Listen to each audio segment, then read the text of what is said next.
तो ज़्यादा समय ना लेते हुए चलिए बात करते हैं नी के ऊपर कि बेसिकली नी है क्या, घुटना। अगर अपनी समस्या को समझना है तो सबसे पहले घुटने के बारे में थोड़ा हमें नॉलेज होना बहुत ज़रूरी है कि कहाँ कहाँ समस्या हो सकती है, और कुछ जो पेन है क्योरेबल होती है जिन्हें हम घर पे किसी तरह की स्ट्रेचिंग करके उनकी स्ट्रेंथनिंग मोबिलिटी अपने नी की, अपने जोड़ों की, अपने मसल्स की करके हम उनको स्वस्थ रख सकते हैं और आने वाली इंजरीज से भी बच सकते हैं। देखिए बेसिकली इंजरीज कई बार कुछ एक्सीडेंट्स ऐसे हो जाते हैं कि कुछ ब्रेक हो जाता है, अभी मैं नी के बारे में आपको बताऊंगी थोड़ा। तो कुछ समस्याएं जो होती हैं वो हम घर पे भी ठीक नहीं कर सकते, हमें स्पेशलिस्ट का हेल्प लेना ही पड़ता है। तो उसमें कोई भी दिक्कत नहीं है। अगर कुछ ऐसी समस्या बढ़ चुकी है कि आपको लगता है कि डॉक्टर के पास जाना चाहिए, तो बिना देरी किए आप ज़रूर जाइए, एक बार अपना चेकअप अच्छे से कराइए, समस्या पता लग जाए तो उसका हल निकालना फिर ज़्यादा आसान हो जाता है।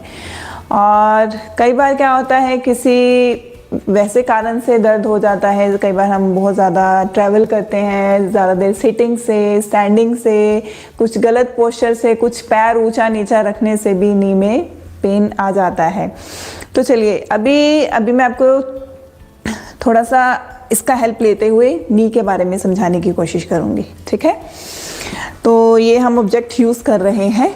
बेसिकली जो हमारा नी है वो इसी तरह कुछ दिखता है, ठीक।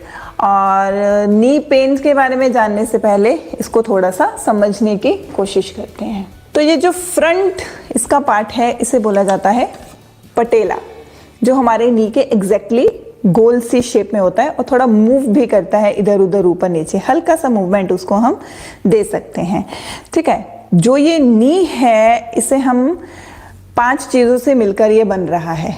मैं बहुत ही साधारण भाषा में बताऊंगी, एनाटॉमिकली लैंग्वेज ज़्यादा यूज़ नहीं करूंगी, क्योंकि क्या होता है कि वो समझना कई बार मुश्किल हो जाता है कि क्या है ये, क्या चीज़ें हैं। ऐसा नहीं, बिल्कुल साधारण भाषा में समझाने की कोशिश करूंगी। तो 5 चीज़ें बेसिकली इसमें होती हैं। सबसे पहले कौन सी होती है? बोन्स, हड्डियाँ, ठीक है। उसके बाद 2 बोन्स को जोड़ के क्या बनता है? ज्वाइंट, जोड़ बन जाता है।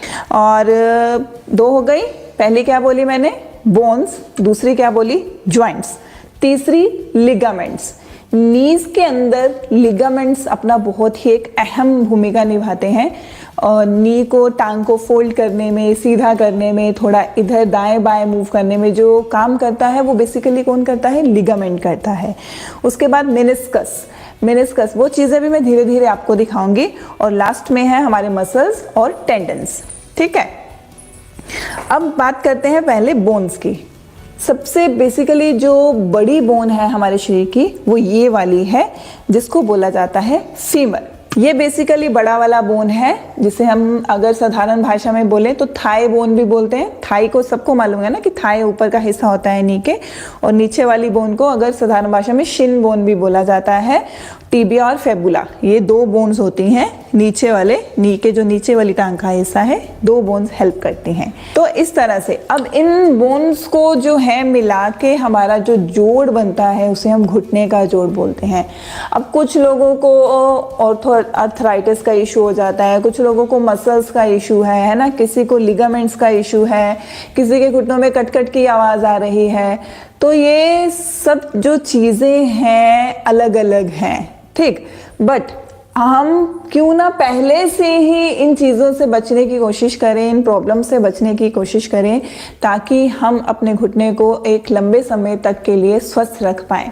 कि अगर हम समय से पहले ही इन चीज़ों का ध्यान रखें तो कुछ एज फैक्टर्स आने से पहले, कुछ एज में जाके ये प्रॉब्लम्स काफ़ी लोगों में देखने को मिली है। और इससे पीछे जुटों की वजह से कुछ हम अपने डाइट का ध्यान नहीं रखते, जब एक यंग एज में होते हैं, कुछ डाइट का ध्यान नहीं रखना, कुछ एक्टिविटीज़ नहीं करना, कोई फिजिकली एक्टिविटी, हाँ देखिए। पर अभी से आप कोशिश कीजिए कि अभी इस चीज़ को पकड़ लीजिए, हाँ, और क्योर करने की कोशिश करें। अगर आपको डॉक्टर का हेल्प लेना है अपनी प्रॉब्लम को पहले ढूंढने में, है ना, प्रॉब्लम ढूंढना भी तो है ना, कि अभी जैसे मैंने बताया कि 5 चीज़ों से मिलके घुटना बन रहा है, तो 5 में से कहाँ दिक्कत हो रही है वो पता होने पहले ज़रूरी है, ठीक है मैम। उसके बाद हम प्रॉब्लम को हल कर सकते हैं, उसका सॉल्यूशन निकाल सकते हैं। तो अभी ये हो गया। तो समटाइम्स तो क्या होता है कि किसी किसी को नी के फ्रंट में बिल्कुल पेन होता है, यहाँ पे 1 साल हो गया पेन को। जी मैम, तो चलिए अभी थोड़ा समझते हैं। हाँ, तो फ्रंट में कई बार नी में पेन होता है, किसी के बहुत ज़्यादा स्वेलिंग हो जाती है फ्रंट में, तो हो सकता है कि आपके पटेला में किसी तरह का इन्फ्लामेशन हो। कई बार कहीं ठुक जाता है, कहीं लग जाता है, उस वजह से जो पटेला का ये जो हिस्सा है वो डिस्प्लेस हो जाता है थोड़ा सा। ये जो अंदर हमारे बोन के साथ ये जो जुड़ा हुआ हिस्सा है, ये फ्रंट वाला, कई बार वो अपनी जगह से इधर उधर थोड़ा मूव कर जाता है। समटाइम्स वो राइट साइड मूव करता है, समटाइम्स वो लेफ्ट साइड मूव करता है। रीज़न क्या है इसके पीछे? इसके पीछे रीजंस हो सकती हैं। अभी मैं वही, जैसे मैंने बोला, एनाटॉमिकली मैं ज़्यादा नाम यूज़ नहीं करूँगी क्योंकि मुश्किल होगा समझना। तो आसान भाषा में बताती हूँ कि मांसपेशियाँ होती हैं ना, वही जैसे मैंने लास्ट में बताया कि जो 5th पार्ट है मसल्स और टेंडन्स, जो मांसपेशियां हैं वो क्या करती हैं, इन जोड़ों को, इन हड्डियों को एक तरह से पकड़ के रखती हैं। अगर हम मसल स्ट्रेंथनिंग नहीं करेंगे, अपनी मांसपेशियों को मजबूत नहीं करेंगे, तो कहीं ना कहीं फिर उसका जो साइड इफेक्ट है वो जोड़ के ऊपर आना शुरू हो जाता है। जोड़ों के ऊपर, हड्डियों के ऊपर वो अपना असर डालना शुरू हो जाते हैं, क्योंकि फिर वो पकड़ती हैं। क्योंकि मसल में इतनी जान नहीं है, आपके शरीर का भार उठाने के लिए ऊपरी शरीर का भार बहुत होता है ना, तो वो मसल्स को हम स्ट्रॉन्ग नहीं कर रहे हैं, तो इफेक्ट कहाँ पर जाएगा? ऑटोमेटिकली अंदर जाना शुरू हो जाएगा। तो अगर इस साइड का मसल वीक हो रहा है तो वो पटेला को अपनी तरफ ये मसल्स खींचने की कोशिश करेंगी। ठीक है, किसी भी तरह की मसल्स हैं जो साइड वाली हैं, अगर वीक हो रही हैं तो वो पटेला को अपने कंट्रोल में लेने की कोशिश करेंगी कुछ हद तक। इस वजह से भी नी पेन होता है। ठीक है, अगर आपके थाई मसल्स वीक हैं, क्वाड्स वीक हैं, आपके हैमस्ट्रिंग्स वीक हैं, तो भी उसका असर कहाँ आएगा? नी पे आएगा। क्या कह रहे हैं गीता जी आप? ग्रीस कम है। अच्छा जी, डॉक्टर ने कहा है। देखिए मैम, ग्रीस, अभी ये बात हमने करनी थी आगे जाके कि ये जो ग्रीस वाला काम है, साइनोवियल फ्लूइड हम इसे बोलते हैं, जो नी में होता है, बेसिकली हर जोड़ में होता है। तो कहीं ना कहीं वो कम होने का कारण यही है कि हमारी डाइट में कुछ ऐसी कमी रह गई है जो इस फ्लूइड को बनाती है। ठीक है, तो ये फ्लूइड जब अब यही नहीं है तो वो जो जोड़ है अपना, उसकी जो मूवमेंट है वो कहीं ना कहीं रिस्ट्रिक्ट हो जाती है, कम हो जाती है, इसी वजह से पेन होता है। तो उसके लिए शायद आपको डॉक्टर ने कुछ मेडिसिन दिया होगा उस फ्लूइड के लिए, कुछ सजेस्ट किया होगा, है ना। कैलाश जी हेलो, कैसे हैं आप सर? तो अब बात करते हैं आगे। ये बात हो गई बोन्स की, हो गई, और ये हो गया हमारा ज्वाइंट। ये इस तरह से जो हमारा नी है इसका फ्लेक्शन और एक्सटेंशन होता है। फ्लेक्शन इन द सेंस कि हम घुटना मोड़ते हैं और घुटना सीधा करते हैं। तो इस मोड़ने को और सीधा करने को बहुत सारी चीज़ें हेल्प कर रही हैं। सबसे पहले तो जो हेल्प कर रहा है वो हमारे लिगामेंट्स हैं। ये वाले लिगामेंट्स, 2 लिगामेंट्स आपको दिख रहे हैं, एक इस साइड है और एक इस साइड है। ठीक है, ये लिगामेंट्स जो हैं वो हेल्प करते हैं लेग को थोड़ा इधर उधर मूव करने में और थोड़ा इस तरह से हल्का सा रोटेशन लेने में। ठीक है, हाँ जी गीता जी, मैं अभी बताऊंगी, पहले थोड़ा समझते हैं अभी आगे। और तो लिगामेंट्स जो हैं, ठीक है, ये जो है, ये साइड पे जो बड़ा वाला आप देख रहे हैं MCL। ठीक है, अभी मैं इसको शॉर्ट फॉर्म बता रही हूँ। MCL ये वाला हो गया और LCL ये वाला हो गया।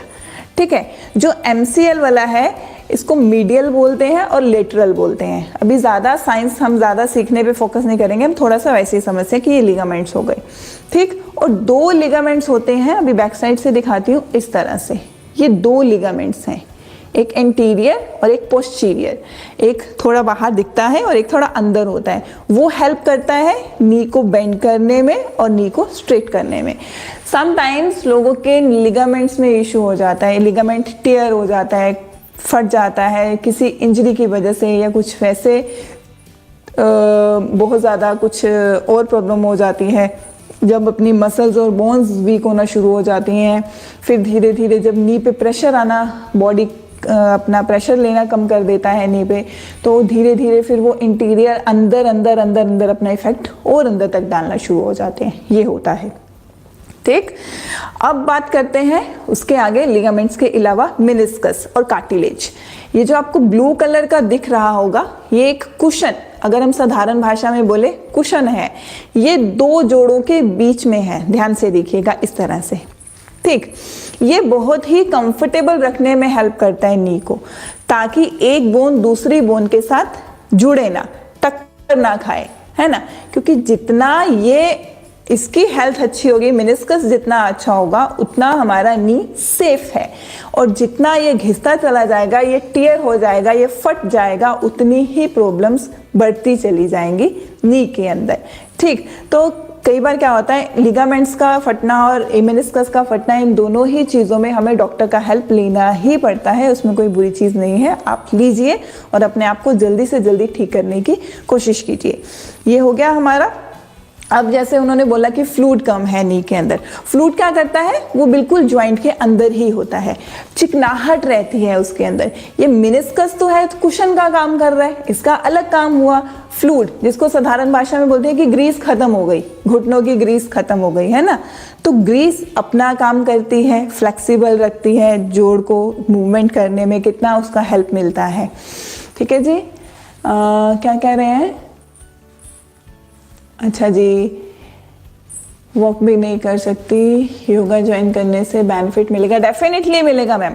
देखिए इसकी जो आपने अपनी समस्या बताई है, उसमें क्या है कि हो सकता है कुछ समय लग जाए, बट अगर आप बहुत ही प्रिकॉशंस के साथ अपना उठना बैठना और एक्सरसाइज करते हैं, साथ में आप थोड़ा डाइट का ध्यान रखिए, थोड़ा प्रिकॉशन ध्यान में रखिए कि क्या नहीं करना है, वो सबसे पहले मैटर करता है। क्या नहीं करना है वो ज़्यादा ध्यान में रखना है, उसके बाद क्या करना है फिर उस पर फोकस करना है ना। तो धीरे धीरे आपका अगर 100% प्रॉब्लम ठीक नहीं हो पाएगा, तो कुछ तो रिजल्ट ज़रूर मिलता है योगा से। ये मेरा खुद का एक्सपीरियंस है मेरे स्टूडेंट्स के साथ, और अपना लोगों को बेनिफिट जो मिला है उसको देख के, है ना जी। तो चलिए, तो ये बात थोड़ी सी बेसिक सा नॉलेज जो नी का मैंने आपके साथ डिस्कस किया।